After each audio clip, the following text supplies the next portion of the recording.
Fatima Dieng ngi nii kii mooy Fatima Dieng tantay Fallou maanaam kii moo jiñ Fallou ne moo violé doomam yóbbu ko ci kaso bi.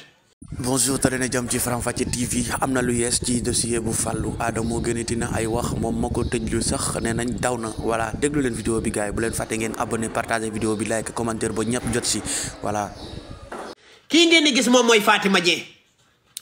oto bii ngeen gis nii ba mu déggee ne Adamo day live tey live bu rëy da doon daw waaye yëmbal gi yëpp di ko filmer mais daw mënu ko cee génnee ci oto la dugg di daw tantay Fallou dugg ne ci oto ma ngay daw. pour mu leer xaw ma nag ban dëkk la jëm mais ma ngay génn Sénégal di jéem a daw tantay Fallou kii mooy Fatima Dieng vidéo bi muy dawee ngi nii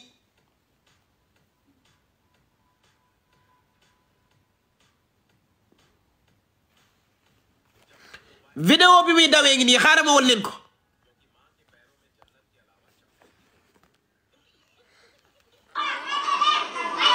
mi ngi nii di dugg ci oto bi gis ngeen ko mooy daw noonu ñu koy ubbil vidéo bi nag àggul parce que dafa gàtt lim ci jël extrait bi tantay Fallou ngi nii Fatima Dieng mi ngi daw gis ngeen ko mi ngi nii di daw waaye fu mu mën a dem daal justice warut a génn réew mi kii tant que affaire yi leerul tantay Fallou mi ko jiñ viol ba teg ko ci kaso bi mu tëdd 5 ans war a tëdd 10 ans mooy Fatima Dieng moo nekk nii yéen ñiy laajte photom Adamo Boss day néegi moo leen koy tegal fii rap kii mooy Fatima Dieng kii moo meer bu toj cott ndeyam bi mystique dëddala papay ñoom Fallou ak ay doomam maanaam jëkkëram la jël muy papay ñoom Fallou Dieynaba Fall dëddale ko ak ay doomam mu génne leen ñëpp kii mooy Fatima Dieng yéen ñu koy laajte ñëpp mën ngeen a capturer téye photo bi man Adamo Boss day négri maa leen ko tegal ci table ji kii mooy tantay Fallou di Fatima Dieng kii la day daw nag ba mu déggee ne Adamo day live dafa woo otom préparé na day daw mais loolu mënoo ko cee génnee foo ma nekk ci àdduna bi live bi danañ ko dagg te dinañ toj sa cott ndey justice dina def liggéeyam waaw kii mooy Fatima Dieng tantay Fallou capture leen ngeen tas ko fépp ci àdduna bi man Adamo maa ko joxe parce que looloy dëgg man lépp lu may génnee sama lamiñ bi day leer information bu may joxe day wér moo tax ngeen may topp bëgguma faux information bëgguma taqal nit bëgguma taf nit koo xamante si ni deful dara kii mooy Fatima Dieng tantay Fallou moo jël Fallou complot dossier bi tëj ko ci kaso bi te mi ngi nii di daw ba mu déggee ne Adamo dafa annoncé ne 21h day live 20h Sénégal dafa teg oto bi ne day daw mi ngi noonu di daw xaw ma nag fu mu jëm mais nan ko kal ci frontière yépp bu mu génn parce que li mu teg Fallou dafa diis faaw ñu teg ko lu raw loolu kii faaw ñu toj cott ndeyam kii mooy tantam yéen ñi koy laajte mën ngeen a capturer kii mooy Fatima Dieng yéen ñi koy laajte ñëpp Fatima Dieng mi ngi nii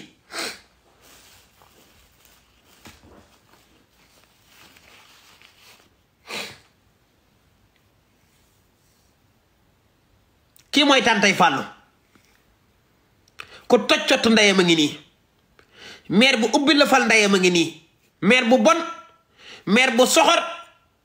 maire bu doxaan ndeyam koo xam ne nii mi ngi mel ne amul njaboot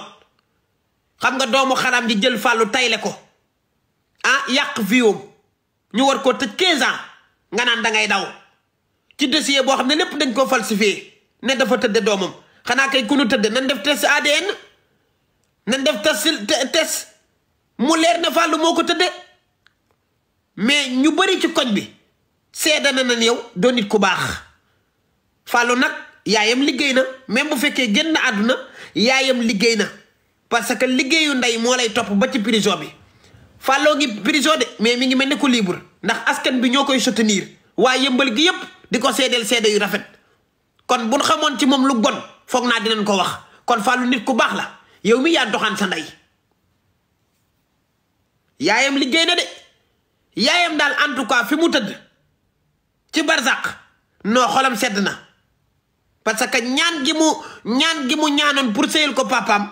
ak ñaan gi mu ñaanoon yàlla taxaw ay doomam sotti na fi mu tëdd ci barzak yaayam xol bi sedd na parce que yëmbal ni ñu soutenir Fallou Sénégal gi ànd ak moom askan bi ànd ak moom ñëpp ci kontaan Fatima Dieng ngi nii doomeeraam ji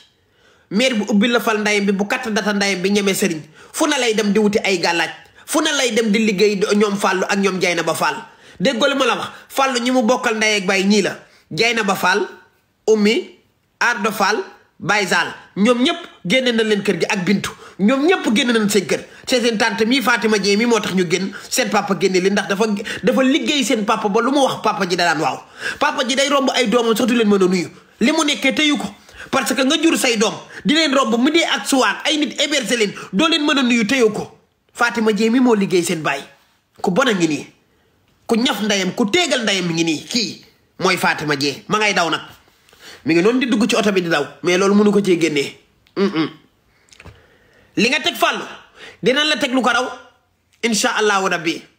léegi nag damay dugal quelques membres ci famille bi rek ñu dégg ay version xam nga après doog a continuer live bi incha allahu rabbi